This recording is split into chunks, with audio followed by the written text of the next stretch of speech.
Hi everyone, in front of me I've got a POCO F5 Pro and let me share with you how to change the system language on this device.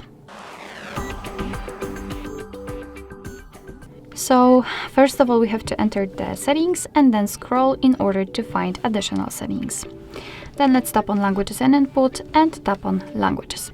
And as you can see, fortunately in this device it is not really that complicated, because all you have to do after entering this section is to tap on the one you'd like to use. So you don't have to reorder them, etc, just like in other models. Just find it and tap on it. So let me pick Turkish, for example. As you can see, it will be immediately applied, and from now on the whole system will be displayed in the chosen language. So this is that easy.